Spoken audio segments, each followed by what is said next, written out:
Hello Vijay தம்பி, நீங்கள் முதலமைச்சராக வந்ததில் எங்களுக்கு ரொம்ப சந்தோஷம். நான் கேரளாலேருந்து பேசுகிறேன். என் பேர் சாந்தா ஜெயபிரகாஷன்.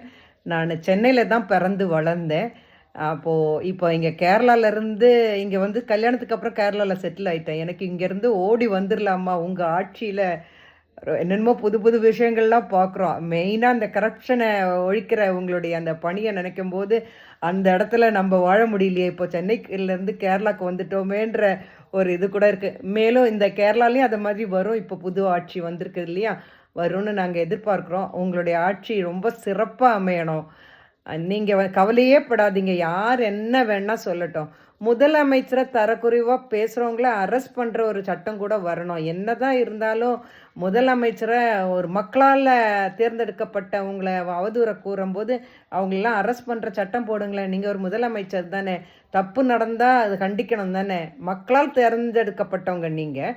அப்படி இருக்கும்போது அப்புறம் ஒரே ஒரு வேண்டுகோள், தமிழ் மக்களேன்னு மட்டும் சொல்லாதீங்க. உங்கள் ஊரில் தெலுங்கு இருக்கிறாங்க, தமிழ் ஆளுங்க இருக்காங்க, ஹிந்திக்காரங்க இருக்காங்க, எல்லாமே உங்களுக்கு ஓட்டு போட்டவங்கெல்லாம் அங்கே இருக்கிறாங்க. அப்போ வாழ வைக்க வந்த நாடு இந்தியர்கள் அனைவரும் நம்மளுடைய உடன் பிறந்தவங்க.